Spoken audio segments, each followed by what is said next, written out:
అడవిలో చాలా కుందేళ్లు ఉండేవి. అవన్నీ పక్కనే ఉన్న మరో అడవికి బయలుదేరాయి. కొంత దూరం వెళ్లేసరికి దారిలో ఓ నీటి కలువ ఎదురైంది. ఈత రాదు కదా, కాలవ చుట్టూ తిరిగి వెళితే గాని అవతలి ఒడ్డుకు చేరలేదు. చేసేదేమీ లేక కుందేళ్లన్నీ కాలువ చుట్టూ ఉన్న గట్టుపై నడక ప్రారంభించాయి. ఈ గుంపులో ఓ తుంటరి కుందేలు ఉంది. దానికి ఆ కాలువలో ఈదుతున్న ఓ పెద్ద బాతు కనిపించింది. ఏదో ఆలోచన వచ్చిన దానిలా, మీరు వెళ్ళండి, నేను తర్వాత వస్తాను అంది. ఎలాంటి ఆకతాయి పనులను చేయకుండా బుద్ధిగా మాతో వచ్చేయ్ అని దీని సంగతి తెలిసిన ఓ ముసలి కుందేలు మందలించింది. దాని మాటల్ని పట్టించుకోలేదు ఈ ఆకతాయి. మిగతా కుందేళ్లన్నీ వెళ్లిపోయాయి.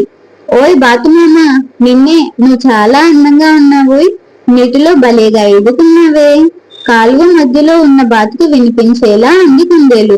నిజంగానా? అంత అందంగా ఉన్నానా అని ఆ మాటలు మురిసిపోయింది. బాతు ఒడ్డుకు వచ్చింది. ఈ రోజు నుంచి మనం స్నేహితులం. నీకు ఏ సహాయం కావాలన్నా నాతో చెప్పు అంది బాతు. అయితే నేను ఈ కాలువ దాటి అవతలి ఒడ్డుకు వెళ్ళాలి. చుట్టూ తిరిగి వెళ్దామంటే కాళ్ళు నొప్పులాయే. మరి నీ వీపు మీద నన్ను కూర్చోబెట్టుకుని అవతలికి తీసుకువెళ్తావా అని అడిగింది కుందేలు. అదెంత పని అని కుందేలును వీపు పైన ఎక్కించుకుంది బాతు. మా వాళ్ళందరికంటే నేనే ముందుగా అవతలి ఒడ్డుకి చేరుకుంటాను. నా తెలివితేటలతో అందరినీ ఆశ్చర్యపరుస్తాను అని లోపల అనుకుంది కుందేలు. ఈదుతున్న బాతుకు నీటి మధ్యలో ఒక పెద్ద కప్ప ఎదురైంది. అది చెంగున ఎగిరి బాతుపై దూకింది. వెంటనే బాతుపైన ఉన్న కుందేలు నీళ్ళలో పడి మునిగిపోయింది. అనగనగా ఒక ఊరు. ఆ ఊరి చివరన ఒక పెద్ద మర్రి చెట్టు. ఆ చెట్టు కింద ఒక చిన్న కొట్టం కట్టుకొని అందులో ఒక ముసలమ్మ జీవించేది.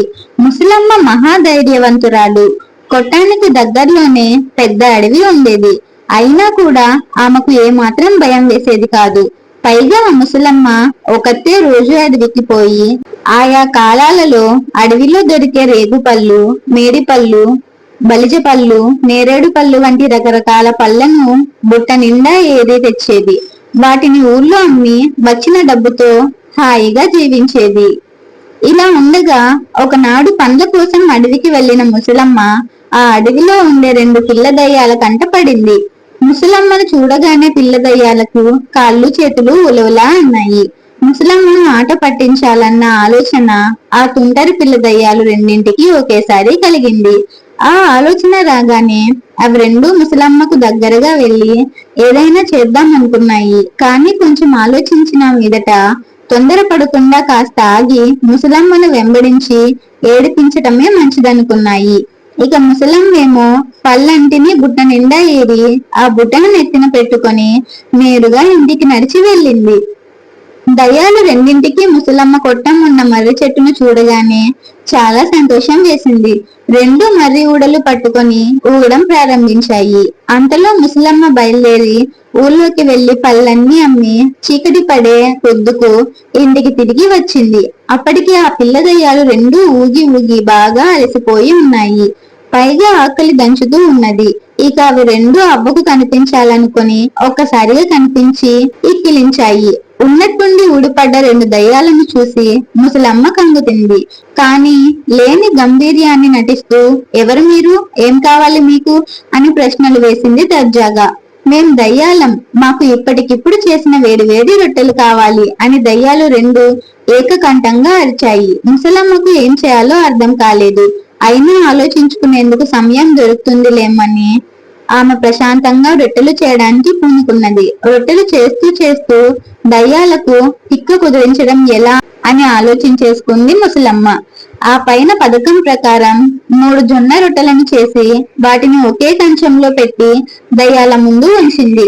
వాటిని చూసి దయ్యాలు 2 సంతోషంగా ఎగిరి గంతులు వేశాయి. కంచంలో ఉన్న రొట్టెలను పంచుకు తిందాం అన్నది మొదటి దయ్యం. సరే అన్నది 2వ దయ్యం. మరి లెక్క పెడితే రొట్టెలేమో 3 ఉన్నాయి. ఎలాగైనా తనే ఎక్కువ తినాలనుకున్నది లెక్క పెట్టిన మొదటి దయ్యం. దానికి గాను అది ఒక ఉపాయాన్ని ఆలోచించింది. 2వ దయ్యంతో ఒక చిన్న పందెం కాసింది. ఒరే, మనమిద్దరం ఒకరి కళ్ళల్లోకి ఒకరం చూసుకుందాం. ఎవరైతే మొదట తమ కళ్ళను ఆర్పుతారో వారికి ఒకే రొట్టె, గెలిచిన వాడికి 2 రొట్టెలు అన్నది. సరే అన్నది 2వ దయ్యం. ఇక అవి రెండు ఒకదాని కళ్ళల్లోకి ఒకటి చూస్తూ కూర్చున్నాయి. ఎంతసేపటికి పందెం తెగలేదు.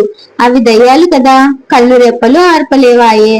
ఇక అదే అదును అనుకున్న ముసలమ్మ పొయ్యిలో 4 ఇనుప చువ్వాలు పెట్టి ఎర్రగా కాల్చి ఆ రెండింటినీ తీసుకొని మెల్లగా వెళ్లి ఒక దయ్యానికి వెనక అందించింది.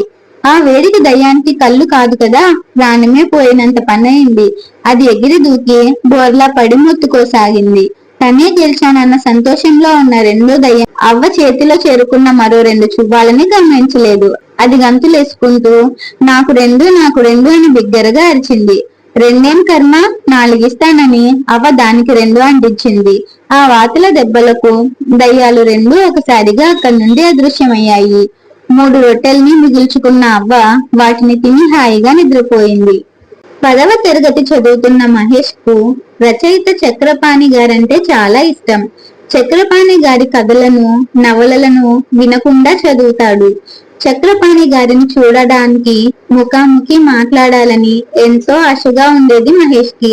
ఆయన ఉండేది హైదరాబాద్ లో కాబట్టి అక్కడికి వెళ్లేంత డబ్బు తన వద్ద లేదు కాబట్టి తల్లిదండ్రులను అడిగినా ప్రయోజనం ఉండదు కనుక ఊరుకుండిపోయాడు. అదృష్టవశాత్తు చక్రపాణి గారు ఆ ఊర్లో జరిగే ఓ సభకు ముఖ్య అతిథిగా వస్తున్నారని తెలుసుకున్నాడు మహేష్. తన అభిమాన రచయిత తన ఊరు వస్తున్నందుకు, కలిసి మాట్లాడబోయే అవకాశం కలుగుతున్నందుకు ఎంతో సంతోషించాడు. కానీ వెంటనే మరుసటి రోజు నుంచి పరీక్షలు ప్రారంభమవుతాయని, అలాంటి రోజుల్లో తల్లిదండ్రులు తనను బయటకు రానియరని గుర్తించి తనలో తానే బాధపడ్డాడు. ఏది ఏమైనా తల్లిదండ్రులకు మస్కా కొట్టి సభ జరిగే చోటికి వచ్చి చక్రపాణి గారిని చూసి ఆయనతో మాట్లాడాలని నిర్ణయించుకున్నాడు. ఎలాగైతేనే ఆ రోజు తల్లిదండ్రులకు తెలియకుండా ఇంటి నుంచి బయటపడ్డాడు. కార్యక్రమం జరిగే వేదిక వద్ద చేరుకున్నాడు. సభ పూర్తయిన తర్వాత ఒంటరిగా ఉన్న సమయంలో చక్రపాణి గారి దగ్గరకు వెళ్ళాడు మహేష్. ఆయనకు నమస్కరించి తనను పరిచయం చేసుకున్నాడు. సార్, నేను ఈ ఊర్లో హై స్కూల్లో 10th క్లాస్ చదువుతున్నాను. మీరంటే చాలా ఇష్టం. అందుకే రేపు పరీక్షలైనా చదవాల్సిన బుక్స్ పక్కన పెట్టి మిమ్మల్ని చూడ్డానికి వచ్చాను అని గొప్పగా చెప్పాడు. మహేష్ చివరి మాటలు విని ఎంతో బాధపడ్డారు చక్రపాణి గారు. అది గమనించిన మహేష్, ఏంటి సార్ అలా ఉన్నారు అని అడిగాడు. బాబు మహేష్, నీవు నా అభిమాని అయినందుకు సంతోషం. కానీ ఇప్పుడు నువ్వు చేసిన పని బాలేదు. ఎందుకంటే ఈ వయసులో నీకు చదువు ముఖ్యం. ఇక ముందు ఇలాంటి పని చేయకు. నీవు బాగా కష్టపడి చదివి ప్రయోజకుడివి అయితే నీ తల్లిదండ్రులు సంతోషిస్తారు. నీలాంటి అభిమానుల్ని సంపాదించుకున్నందుకు నేను గర్వపడతాను అని చెప్పారు చక్రపాణి గారు. ఆయన మాటలను ఆలోచిస్తూ తాను చేసింది తప్పేననిపించింది మహేష్ కి. వెంటనే ఇక ముందు ఇలాంటి పనులు చేయనని చక్రపాణి గారికి మాట ఇచ్చి ఇంటికొచ్చి చదవడంలో నిమగ్నమయ్యాడు మహేష్. అనగనగా ఒక అడవిలో ఒక పెద్ద వృక్షం ఉండేది. ఆ వృక్షంలో చాలా పిట్టలు, పక్షులు గూళ్ళు కట్టుకొని సంతోషంగా ఉండేవి. వృక్షం వాటికి గాలి, చలి, ఎండ తగలకుండా కాపాడేది. ఒకరోజు ఆకాశమంతా మబ్బు కాసి హోరున వర్షం కురిసింది. అడివంతా తడిసిపోయింది. వృక్షం పక్కనే ఆడుకుంటున్న కొన్ని కోతులు వానలో తడిచి గడగడా వణుకుతున్నాయి. వాటిని చూసిన పక్షులు నవ్వుతూ వాటితో వెటకారంగా మాట్లాడాయి. మేము ఇంత చిన్నగా ఉన్న మా ముక్కులతో గడ్డి, చితుకులు సమకూర్చుకొని గూళ్ళు కట్టుకున్నాము. మీకు 2 కాళ్ళు, చేతులు ఉన్నా కూడా మీరు ఇల్లు కట్టుకోలేకపోయారని ఎగతాళి చేశాయి. మూర్ఖులైన కోతులకు చాలా కోపం వచ్చింది. అవి గబగబా చెట్టునెక్కి ఆ పక్షుల గూళ్ళను ధ్వంసం చేశాయి. ఆకులను, కొమ్మలను విరిచేసి చెల్లాచెదురు చేశాయి. గుళ్ళల్లోని గుడ్లు పగిలిపోయాయి. పక్షుల పిల్లలు భయంతో ఏడుపునందుకున్నాయి. అంతా నాశనం చేసి కోతులు వెళ్ళిపోయాయి. రూపుమాపై పోయిన గూళ్ళు, చెట్లు, వాటితో పగిలిపోయిన వాటి గుడ్లను చూసి అయ్యో అనుకున్నాయి పక్షులన్నీ. అనవసరంగా మనకు సంబంధం లేని విషయంలో తలదూర్చామని పశ్చాత్తాపపడ్డాయి. పులి చేతిలో గాజులు. అనగనగా ఒక అడవిలో ఒక పులి ఉండేది. ఆ పులి ముసలిదైపోయింది. దాని గోళ్ళు, పళ్ళు బలహీనంగా అయిపోయాయి. రోజు వేటాడడం కష్టమైపోయింది. ఆకలితో బాధపడుతున్న పులి ఒకరోజు నదీ తీరాన బాగా మేస్తున్న ఒక బంగారపు గాజును చూసింది. వెంటనే వెళ్ళి ఆ గాజును తీసుకుంది. ఇటు అటు చూస్తుంటే ఒక చెట్టు కింద కూర్చున్న మనిషి కనిపించాడు. ఆ మనిషిని చూస్తే పులికి నోరూరింది. దగ్గరికెళితే ఆ మనిషి పారిపోతాడన్న భయంతో కొంచెం దూరంగా నుంచి ఆ మనిషిని పిలిచింది. మనిషి పులిని చూసిన వెంటనే పారిపోబోయాడు. కానీ ఆ పులి తన దగ్గర ఉన్న గాజును చూపించి, నీకిది కావాలా అని అడిగింది. నీ దగ్గరికి వస్తే నువ్వు నన్ను తినేస్తావు, నేను రాను అన్నాడు మనిషి. నిన్ను చూస్తే యువకుడిలా ఉన్నావు, బలంగా కనిపిస్తున్నావు, నీకు నేనంటే భయమెందుకు? నేను చూడు ఎంత ముసల్దాన్ని అయిపోయాను అంది పులి.